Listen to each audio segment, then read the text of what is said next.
You're listening to a Roddenberry podcast. Don't touch that dial. We'll be right back.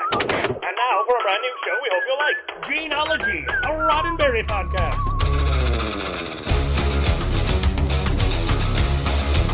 Episode 86, Trial at Tablerock. Welcome to Mission Log Gene-ology. I'm Earl Green. And I'm Ashley Thomas.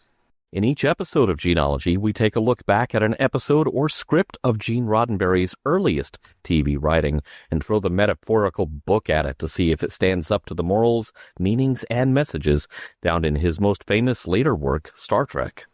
This week, we're seeing who's breaking the law. And we'll see how Paladin handles becoming a de facto lawyer, too.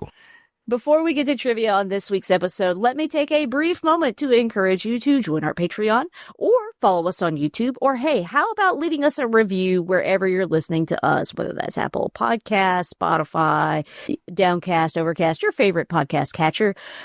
Leaving that 5-star review really does help us out.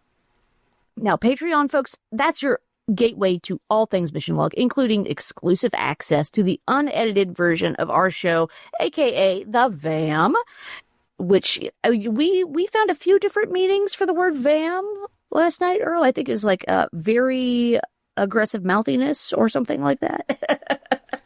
There's lots of ways you can go with it. Very awesome mouthiness. It wasn't aggressive. It was awesome.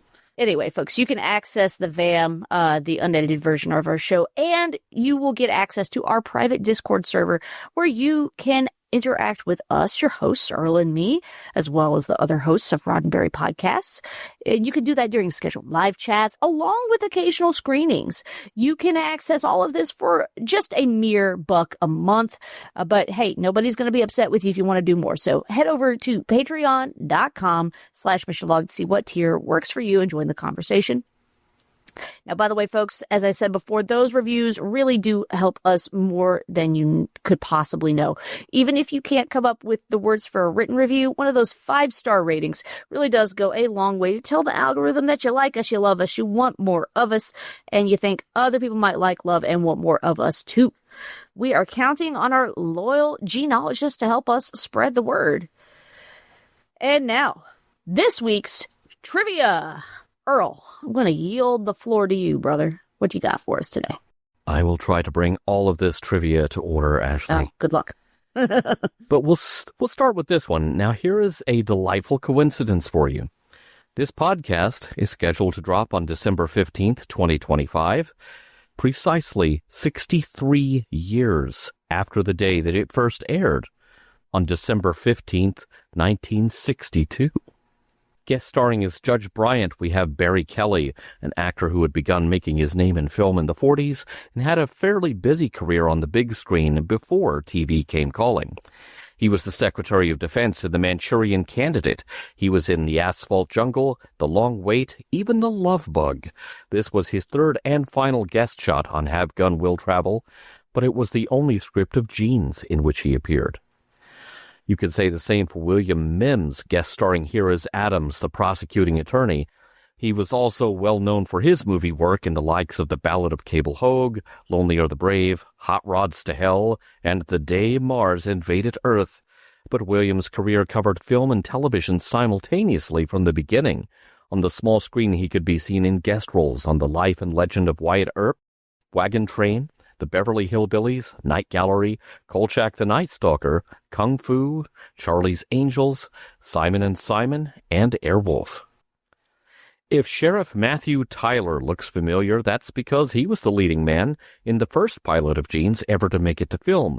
Greg Palmer was the star of Warrior, the story of Sam Houston, Gene's 1958 pilot that we knew in script form as The Man from Texas. Greg's careers in film and TV were virtually simultaneous, and he showed up in a little bit of everything. We'll see him one more time in an episode of The Lieutenant.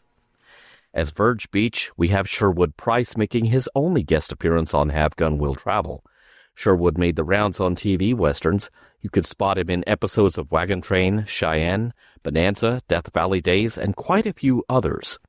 On the big screen, you might have spotted him in Ice Station Zebra or Blueprint for Robbery. His acting roles thin out a bit in the 1970s when he took on more behind-the-scenes duties. At one point, he was married to frequent flyer guest star Kathy Brown.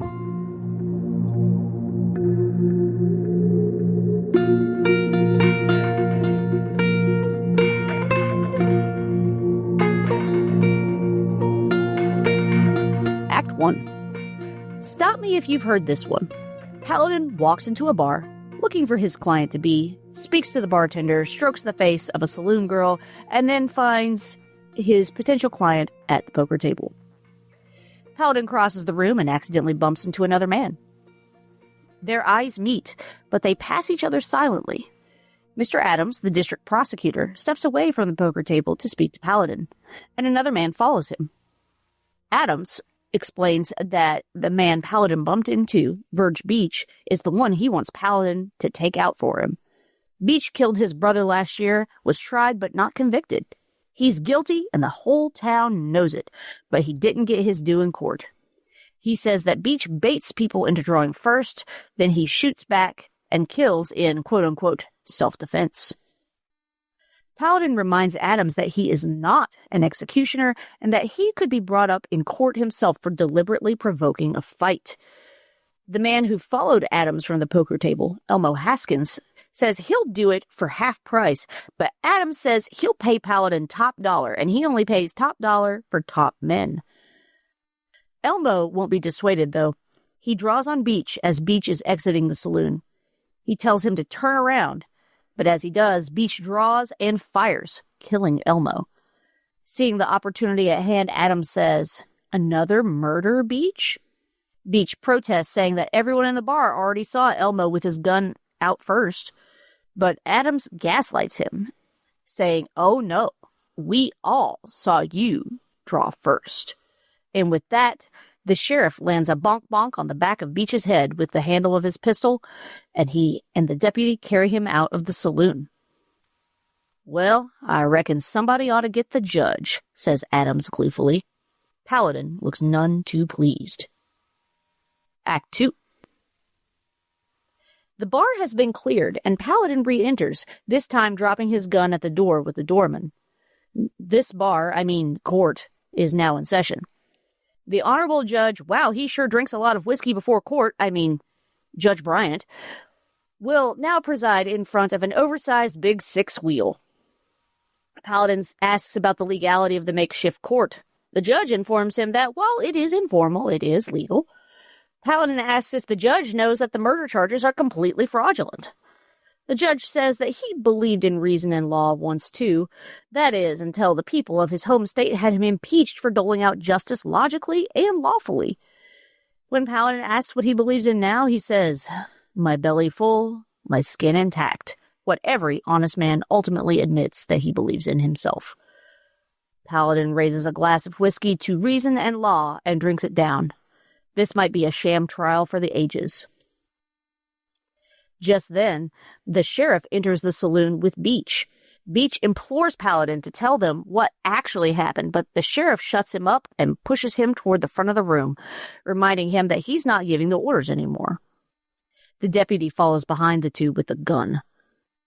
Beach accuses the sheriff of cowardice, reminding him that only this morning it was, "Yes, sir, Mr. Beach." The sheriff then asks the judge if it's okay to hit Beach. The judge says only if he gets too noisy. After all, opera house accommodations are not required for a penny puppet show. And with that, he asks the sheriff to call everyone to order. It's judging time. The judge asks if Paladin is staying, and he confirms. The sheriff says that the court's now in session, and there will be no drinking or dancing until the court's adjourned. And with that, the court begins. Adams gives the charges against Beach. First-degree murder for drawing down on Elmo Haskins in cold blood. Beach objects and offers his only defense, that Adams is lying. Elmo had a gun on his back. It was in self-defense. A member of the jury reminds him of all the other quote-unquote self-defense shootings he's done and rattles off several names, including Adams' brother. Before Adams and Beach can get into an argument, Judge J.U.I. says that Beach can call any witnesses who may wish to speak on his behalf up to the stand. Beach says that there's not anyone here who will take his side and sits down dejectedly. Judge Bryant, then tells Adams to call his first witness. Paladin interrupts, reminding the court that Beach has no legal defense counsel, as is his lawful right. The judge then tells the sheriff to arrest Paladin, but before he can, Paladin reminds the entire court that under the rules of Giske versus Territory, quote, the absence of defense counsel not only jeopardizes the legality of these entire proceedings, but it makes every person in this room liable for prosecution. Adam confirms that Paladin is correct, and he doesn't mind doing things legally. Paladin scoffs and says that he thinks Adams really means that he just doesn't care how we do it as long as Mr. Beach hangs. The jury isn't happy about this statement, and they object strongly to Paladin asking him to be thrown out. Judge Bryant, pours himself another glass and slurs, charge, countercharge, lie, cheat, kill, bury. I wonder how many of us appreciate the sheer brilliance of our philosophical and legal systems that enable a man to be anything from angel to devil. But Paladin has had enough of Judge Bryant, and accuses him of only enough cleverness to be able to avoid the responsibilities and pitfalls that come with the negative aspects of both. But Judge Bryant, says he'll allow the voters to reserve their own judgment. Adams then suggests that Paladin should be Beach's defense, since he's such an expert. Judge Bryant, says that perhaps that's just what Paladin was waiting for. Paladin accepts and asks for a change of venue. Denied. A postponement of the proceedings? Denied. How about a short recess? Denied. Judge Bryant, smiles menacingly. He did warn Paladin after all. He asks again for the prosecution to call their first witness. It's Sheriff Matthew Tyler. He takes a seat in the chair, and Paladin says that he thinks the sheriff should follow the statute of a witness oath. Aside, Beach asks Paladin what's in it for him. Justice.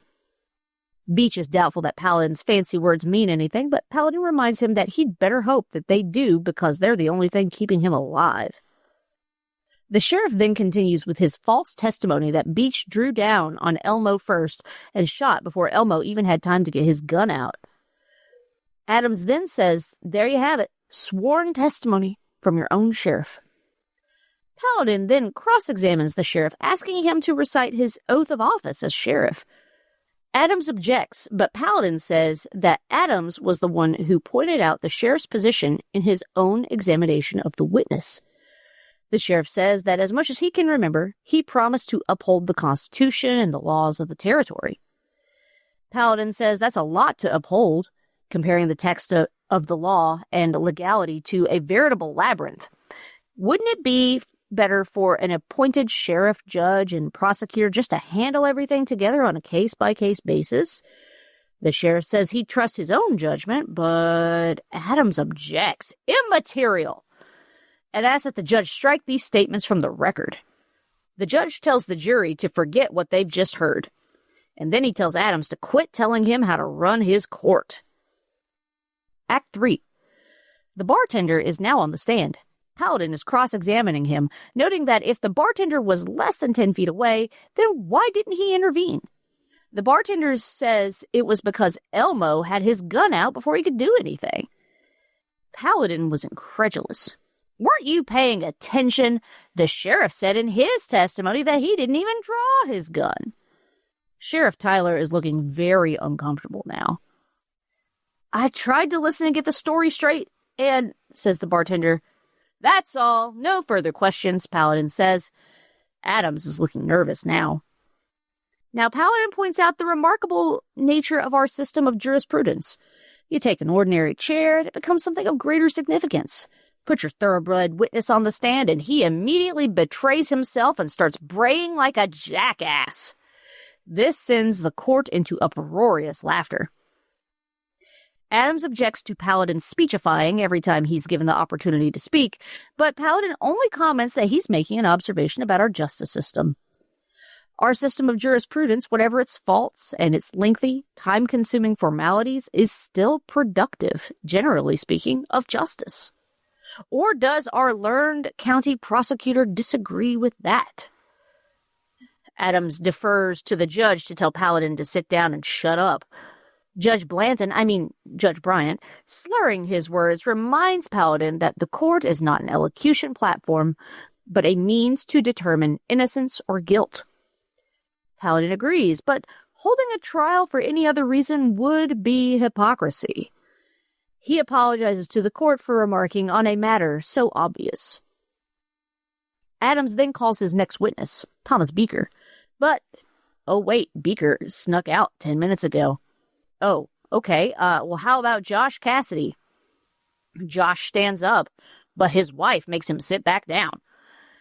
When Adams tells him again to get up to the stand, Josh rises, but he and Mrs. Cassidy hurriedly make their way for the door. Adams then pleads for anyone, to corroborate the sheriff's testimony. Do you mean tell the same story? Says Paladin. Adams has had enough. He asks why they need this anyway. Everyone knows Verge Beach is a murderer. That's the precious truth. Judge Bryant has been sobered up by Paladin's words. He tells Adams that if he's going to string Beach up, make it for something he's actually done. But don't ask him to run a proper court and then whine that the law casts too bright a light for a lynching. Adams is fuming, and he says he's had enough. It's time for a verdict. The prosecution rests. So does the defense. Jury, what say you? Juror number 1 says lynching is one thing, but sitting down in a courtroom, twisting around with the law, that's something else. Paladin begins to wax philosophical about the law, how it ought to be something like church, but before he can continue, Adams interrupts again, yelling at the judge to get Paladin to shut up. Judge Bryant says he's going to hold Adams in contempt of court. Beach uses the uproar to knock the deputy down and steal his gun, cocking it and pointing it at Adams. Paladin takes the gun and knocks Beach on the back of the head with it. He doubles over in pain on the table, but he's not out cold. Adam uses this to his advantage, pointing out that Beach would have taken every single one of the jurors out behind him just to shoot Adams. If you've got a rattler in the room, you don't debate about it, you stomp on it. Paladin has reached his Murtaugh limit and has walked to the back of the room to retrieve his gun. Adams asks if Paladin understands what they're trying to do now. Oh, he understands all right. What they ought to do is that if most of the members of the community decide that one other member is dangerous, they should be done away with, and that it should be done quickly without the delays and risks inherent in a court trial. Sounds about right, says Adams. Paladin says he's prepared to withdraw and leave this case and this town if he's prepared to accept an equally fair and simple request. See, in order to guarantee fair and equal treatment as is right and necessary in a democracy, you will agree to distribute periodically secret ballots containing the names of each member of this community. Those ballots will be marked by every other member of this community, yes or no, life or death. Judge Bryant laughs and remarks on the efficiency of such a system. It might ring in a new golden era. The court erupts in a fury, and the judge calls everyone to order. Since there is objection to this new idea, the archaic slow system of justice will have to do.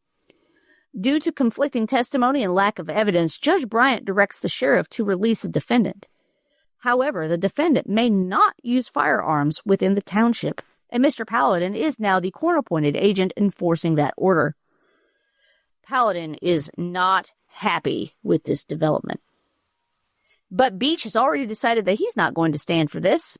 He says, as he ties on his holster, "I'd hate you to think that I'm not the appreciative sort, but the old man did put you in my way." And with that, he and Paladin draw on each other, but Paladin's quicker.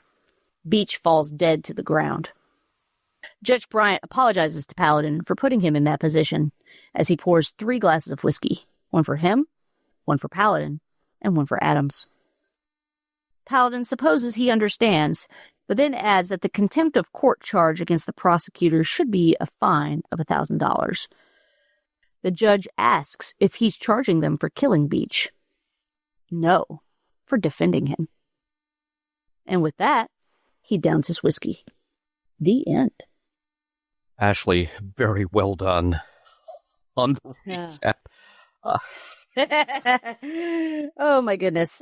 So much of that was in there for my own amusement. And shout out to our brother Norman.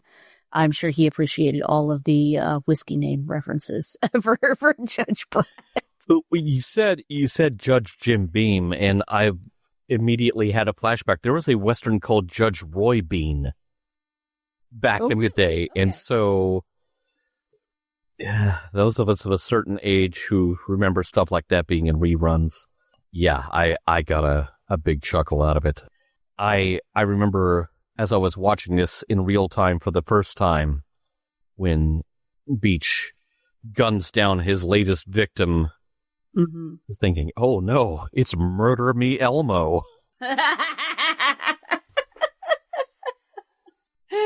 Oh my gosh. I purposefully kept calling him Elmo in the script instead of Haskins so I could imagine that tickles. Elmo don't like you, Adams.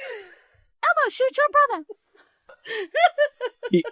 And there's some other weirdness here. Okay, after we get this opening shot of the town, the main thoroughfare of the town, with this deceptively happy music. Yeah, like it's like got a little pep in it. Like you're rolling up into town. Like, all right. Wait a minute. Are we about to see Smurfs roll through town? I mean, that's going to be a very different show. Smurfs and Elmo in one show. Oh my goodness. But then Paladin walks into this place, and what the hell is he doing with that poor lady in that watering hole? It's like, okay, this is not an accidental gesture. It's not like, oh, hey, I was going to put my hand on the bar, but your conspicuously bare shoulders were in the way, and how you doing? Yeah. No kidding. Like, this is like the most Paladin thing ever. A Paladin walks into a bar, sees the bartender, says hello to the saloon girl, and then is like, oh, yes, your client is over there at the poker table. Yeah.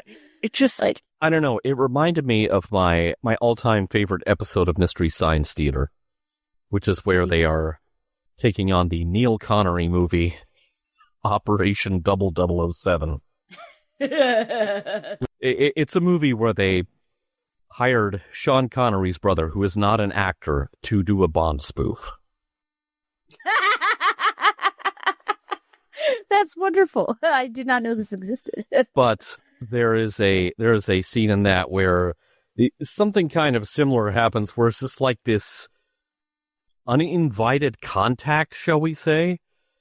And the quip from the peanut gallery is, "Thank you for touching me, sir. That will keep me going all day." And I couldn't not think of that when I saw this scene. Oh my gosh, that's awesome. I like the visual of the judge seated in front of the wheel. Oh my gosh, like I saw that and like I got viscerally angry. That was like something out of The Prisoner. I mean, that was bonkers. Yeah, I wanted to call it the big roulette wheel. I was like, well, but roulette wheels are not vertical. What is this called? It is a big six wheel, according to ye olde Google. So was that also the wheel from the establishment in El Paso Stage and possibly also the wheel from Blue Dollar Alice's place? I thought about that, but I think that wheel was bigger. I think this one might be a little smaller, but I haven't watched those episodes since we covered them, so guess I'll have to go back and check. Gonna need a bigger wheel. Yeah, indeed. But yeah, just the visual image of the judge with a bottle of whiskey, like presiding over court in a bar, and he's seated in front of a giant big six wheel. I'm like, well, that is such a layered image of yeah. Sucks to be you, buddy, because we don't care about you at all. When Adams tells Paladin he only pays top men, I was just waiting for the scene from Indiana Jones' Top Men. Who? Top men. No. Yes. I kept thinking about that too. We've only our top men on this. Who? Our top men. The rule about no drinking and dancing while court is in session, that is one of those publicly posted signs that just tells you, okay, somebody made us have to post this sign. There's a reason we have this particular sign. And it's you, Joe. Yeah. You're the reason we have this rule. Oh my gosh, this is why we can't have nice things. Yeah, it's like the picture I've seen online of some bar somewhere, and they have the magnetic letter sign with the arrow pointing at it outside. It said, "Lightsaber night is canceled. Thanks, Todd." But yeah, that was such a layered image, Earl, of like, yeah, we don't care anything about justice. This is such a sham trial. It's so disrespectful. Blah blah blah. It just made my blood boil, seeing that whole scene, and then the whole there'll be no drinking and dancing until the court's adjourned. What if they have to go to chambers? What are the chambers? The men's room? I guess. Bathroom is closed because justice. This bathroom is closed for justice. Meanwhile, in the toilet of justice. Boom! Yeah, the toilet of justice, that's basically this whole episode. Good grief. It's really weird because the tone of that opening segment, if I were to describe it in one phrase, it would be, is this really happening? Yeah. Oh no. And then by the end of the show, it's a whole different thing. Yeah, you would think, because of how easily, Adams is all oh no, we saw Beach draw first on Elmo. You would think more people would have spoken up, but he's yeah, no, we saw him draw first, and yeah, you're going to jail. You're under arrest, and I'm are they all intimidated by Adams, or they all just really hate this guy? Yeah, it almost seemed like it was a setup for a repeat of Marshall of Sweetwater with Adams. Yeah. Well, and the thing is with this, none of it seemed like it was planned, because Elmo was going to go take a shot at Beach anyway, just because he hated the guy that much. Yeah. Yeah, I don't think Beach was winning any popularity contest in this town. No, probably not, but I almost wondered at the end why they didn't tell Paladin, okay, he cannot have a firearm, and you, sir, are single-handedly tasked with escorting him out of town. But, I guess we have to see the guy dead. Yeah. It's one of those where you're was he probably guilty of actually killing the guy's brother? Or at least baiting him into a duel? Where, yeah, technically, he did have to shoot him in self-defense, but the gun being drawn is what starts it, It's not just him, harassing him. It's kind of hard to de-escalate once it gets to that point. Yeah. Yeah, it really is. It really is. So, this is an odd situation, for sure. It's an odd situation, kind of an odd mood. This did not feel like any of Gene's other episodes of this show. No. And I think that's purposeful, and we can get into this more in discussion, but the temptation here to, want to throw due process to the wind is pretty high, because, clearly pretty much everyone in this town hates this guy because he's killed a bunch of people in quote-unquote self-defense that all seem to be, things that he started for various reasons, or his own amusement, or, who knows why. But it doesn't mean that, legally they can do anything about it. And that's what we're trying to accomplish. So, yeah, there's a lot of stuff to unpack here. Yeah, it feels like this is not about 1870s problems. This is about 1960s problems. And of course, I'm sure we could say the same for all of Gene's scripts for this series, or all of Gene's scripts for anything, but it seems really conspicuous here. we are taking a problem from now and we are transplanting it into the past, so we have license to talk about it. Where have I heard that strategy before with this guy? He's never done that before.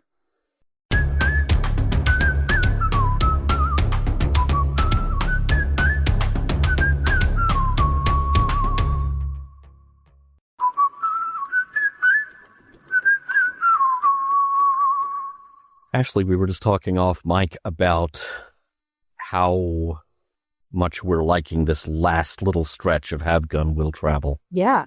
I almost can't believe we are heading toward the end of Gene's travels with Paladin, and really the end of Paladin's travels altogether. Right. And yet, this seemed like a very atypical episode of Have Gun Will Travel. Yeah. I don't know that I've ever seen a Western that was also perhaps maybe a legal drama. Yeah, well, there is Judge Roy Bean out there. Well, to be fair, I have not seen it. So this was a new concept to me. I remember at first I was kind of laughing, it's Have Gun Will Travel meets Mr. District Attorney. Mm. But this feels like Gene once again traveled to today in a time machine. Mm-hmm. And then hightailed it back to the safety of 1962 to warn us about what's coming. Yeah. Yeah. When I was writing the recap yesterday, looking at how to kind of, give our listeners the gist of what this episode entailed, there was so much good dialogue, like really pointed statements from Gene about how we enact justice in our country, the value and importance of due process. Like, oh my goodness. It was too good to omit. Like, I had to keep pausing and writing, pausing and writing, pausing and writing. Yeah, it just, it's too good to leave out. Yeah, there's a lot in here. And, I kind of poked my nose into the tent in observation saying that I don't think this is about jurisprudence in the late 1800s. Nope. I think this is about jurisprudence in the show's present day, the year the show is made. Mm-hmm. But it applies really well right now. Mm-hmm. Because we are in 2025 as we record this. We're having a real moment where the rule of law is concerned. Mm-hmm. I'm sure the kind of weird tone of the first act was Gene kind of intended for the courtroom to seem almost cartoonishly corrupt. Mm-hmm. Again, that tone I was talking about, are we really doing this? Is the judge really sitting in front of the wheel and he's just drinking straight out of the bottle? Okay, I guess we're doing this. The problem is, this is sounding an awful lot like what certain people seem to think courtrooms should operate like now. The setting was not lost on me. That we're going to have it in the bar. And the judge is drunk. The judge who's supposed to be steering this court is asleep at the wheel. Yeah. The prosecutor is only bent on vengeance, not justice, which are not the same thing. Yeah. And it just, even the witnesses seem less concerned with seeing justice done and more concerned with currying favor with whoever's in charge, whether they perceive that to be the judge or the prosecutor. We're gonna stay in these people's good graces. So yeah, we'll say whatever you want. Yeah. And pretty bold of the sheriff to say, when Paladin suggests, why don't we just have an appointed judge, sheriff, and prosecutor to settle each matter as it comes up, instead of having to abide by this code of law or whatever. And the sheriff says, well, I trust my judgment. I was like, bro, you just freaking lied on the stand. You are not trustworthy. Yeah.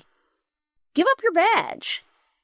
Go sit down. Yeah, when you have someone on the witness stand saying, "Oh, I was trying to get my story straight," any other legal drama, that person's attorney would start drinking from the bottle right then and there. Oh my gosh, I'm so infuriated during this trial. Do I think Beach was a good dude? Absolutely not. I don't think he was a good dude. He seemed a little bit trigger happy. And then he showed his colors there at the end of the episode. He's like, yeah, I ain't going to do that. So you're just going to have to die. Yeah, no, I don't think he was a good dude. What does Judge Bryant say at the end of the episode? If you're going to string him up, fine. String him up for something he's actually done. Yeah. It's not this matter that you're bringing up charges for him. Yeah. This really seems like the ultimate iteration of Paladin is doing an honorable thing for a dishonorable person. Yeah. I got to give Richard Boone credit. You can see his distaste for the task at hand etched into every line on his face. Oh, yeah. Yeah, he is not happy about this development at all. Why does he keep getting on that horse and going places? I mean, bro, you seem like you got it pretty good at the Hotel Carlton. You charge a large enough fee. Can you take some time off? Be more selective with your clients? Yeah, I thought it would have been funny if he handed the business card around to everyone. Would we get the music staying every time someone looked at the business card? And yet, somebody has to do what Paladin is doing for due process to work. Yeah. You can't cherry pick the laws like that. And we're finding this out in real time. Mm-hmm. Scarily enough, because, the moment you decide, that one guy I really don't like, no justice for him. Well, you just opened it up for that to apply to someone else. Mm-hmm. And then someone else, but then eventually it applies to you. And next thing you know, you're getting hauled off reciting that poem about first they came for. Yeah. This was a really, for want of better terminology, this is a really sobering episode. I'd like to draw your attention, Earl, to the line that Paladin says about our system of jurisprudence. And I made sure to get the exact quote because it was so poignant here. Our system of jurisprudence, whatever its faults and its lengthy, time-consuming formalities, is still productive, generally speaking, of justice. Or does our learned county prosecutor disagree with that? I have heard the lament of folks who have been oppressed and say justice is too slow. And a lot of times, yeah, it is. But at the same time, we have to have the balance of this. And I think maybe there's a difference between justice on social issues versus justice on committing a criminal act. Maybe there's a different line to draw there. I am not a lawyer. I have never studied law. I would love it if any of our listeners have. I would love to hear their thoughts on this. I would love for them to weigh in because I don't want to be insensitive to the lament of those who are oppressed. Because I'm certainly not. This is certainly not the posture that I wish to engage in, or a posture I wish to hold. But I think this is so important. I mean, maybe save this for the wrap or extrapolate on this a little more in the wrap, but we live, sadly, in an age where folks want to do away with this because, it's too slow. It's like, no, it ensures that people are treated fairly. Right. Or at least it is a safeguard around that, whether folks get treated fairly under the law. Sometimes they do, sometimes they don't. Yeah, and I think sometimes people misinterpret the guarantee of a speedy trial. Yeah. That doesn't mean get your justice in 30 minutes or your next justice is free. Right. I mean, that only works with pizza. Yeah. And I don't think that's worked with pizza since the 90s. Yeah, I was about to say, and it doesn't even always work with pizza. Right. But there has to be time for the process to work. Mm-hmm. for the checks and balances to kick in.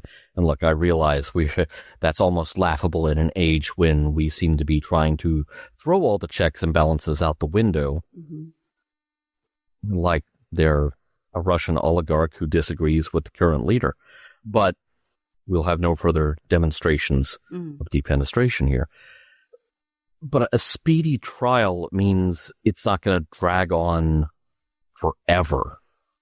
You know, that there will be a resolution, but you do have to allow time for it to work. Yeah. The issue here is that, you know, Gene seems to be addressing the very common complaint that sometimes people are dismissed of their charges that they are facing on procedural grounds. This shouldn't have happened. Okay, yes, that does sometimes happen. But I am reminded of a saying that I actually heard once about the welfare system, which is that I would rather risk one or two people getting food who could probably afford to buy their own. I would rather risk that happening than people who do need it not being able to get it. Yeah. Not everyone can hire a star attorney. No. Not everyone can, you know, mount an elaborate defense. And representing yourself is seldom a good idea. You have to allow time for these safeties to kick into place.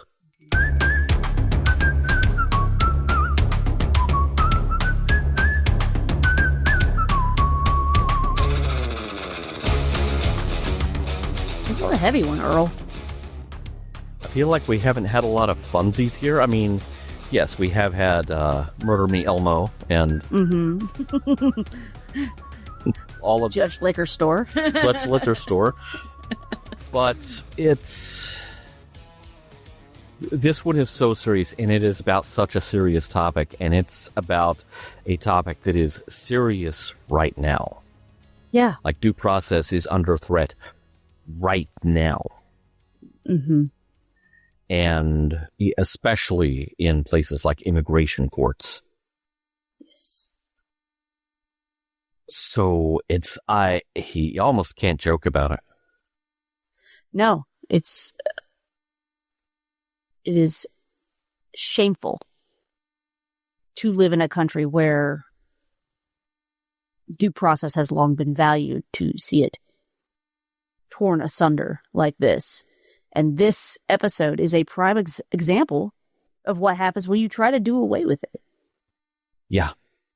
Yeah, I feel like everyone should look this up and give it a watch. Don't just take our word for it. This is some good stuff. And absolutely. Not to overuse the courtroom language, but definitely this is pretty close to being Exhibit A in terms of answering the question, oh, was Gene doing this before Star Trek? Oh, yes, he was. Yeah. This was far too prescient for my taste. Again, you know, we have made many a joke about Gene having a time machine, but goodness gracious. This was a tough, it was a good and tough watch. But, folks, heed the warning. Heed the warning. Because it is very easy to become someone like Adams, who's like, nah, I don't like this guy for a myriad of reasons. And to his credit, yeah, Beach doesn't seem like a real likable dude. Doesn't seem like a good dude. You understand how he got there. But at the same time, just because you don't like someone for whatever reason, whether that reason is justifiable or not, does not give you permission to take away anyone's right to due process. So I actually have a nickname for this episode. I know it's Trial at Tablerock. Yeah. I kind of want to call this episode the Alpha Glory, because this feels like Paladin is taking the first steps on the road to the Omega Glory. So for those who might have forgotten, the Omega Glory is the Star Trek episode where Captain Kirk has to give a wee civics lesson to a couple of warring societies that have turned the U.S. Constitution into a chant of semi-random syllables whose meaning has been lost to time. But they keep saying it. It's like a mantra to them. That was a cool science fiction conceit in 1968. Yep. But fast forward to 2025, and we have people claiming that they are defending the Constitution, and yet when you point out the Constitution offers due process to all, that brings them up short. Like, oh man, well that's awfully effing inconvenient. We're already there. We're there right now. It is not a hypothetical sci-fi thing anymore. Yeah. So, even though we've been talking about this awesome dialogue that Paladin had throughout, Jim Kirk's got a few words here, too. And I will quote them, although I apologize in advance. I cannot do Kirk like Norman can. Well, do your best. Do your best. Among my people, we carry many such words as this from many lands, many worlds. Many are equally good and are as well respected, but wherever we have gone, no words have said this thing of importance in quite this way. Look at these 3 words written larger than the rest, with a special pride never written before or since, tall words proudly saying, "We the people." That which you call id plebnista was not written for the chiefs or kings or the warriors or the rich or the powerful, but for all the people. Down the centuries, you have slurred the meanings of the words, "We the people of the United States," in order to form a more perfect union, establish justice, ensure domestic tranquility, provide for the common defense, promote the general welfare, and secure the blessings of liberty to ourselves and our posterity, do ordain and establish the Constitution. These words and the words that follow were not written only for the Yangs, but for the Combs as well. They must apply to everyone, or they mean nothing. Okay, I really wanted to do that just for that last sentence, because it's really important. They must apply to everyone, or they mean nothing. They meant something to Kirk. They mean something to Paladin here in Tablerock, even as he is defending a truly distasteful man on the grounds that you can't just decide, hey, folks we don't like, screw them. They don't get that protection of due process. Yeah. Paladin knows it may mean defending someone distasteful because the alternative is worse. It's going to be unnecessary, arbitrary, random bloodshed and justice for a select few who can afford it, and not for all. 19th century, 23rd century, the characters Gene writes knows the meaning of those words and the intent of the law. Do those words still mean something to you listening out there? Study up. We're about to get hit in the face with a pop quiz. Gene-ology is meant to be entertaining and informative, but it's also just the beginning of an ongoing conversation about the works of Gene Roddenberry. Drop us a line at missionlog@roddenberry.com and join us on Facebook at missionlogpod. And please remember, your comments could be used on future installments of Gene-ology. If you have any material that might be of interest to us that isn't already in the Roddenberry archive, drop us a line at missionlog@roddenberry.com. Our website is missionlogpodcast.com, and Missionlog Gene-ology is produced by Roddenberry Entertainment. On the next Gene-ology, Cage at McNabb. Special thanks to consulting producers Matt Esposito, Tom Kozak, Mike Richards, Mike Schabel, and Paul Shadwell.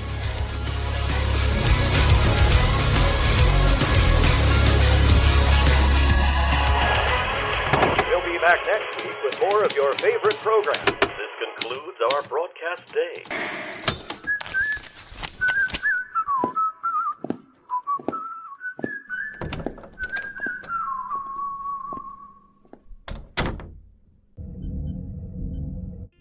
This is a Roddenberry podcast. For more great podcasts, visit podcast.roddenberry.com.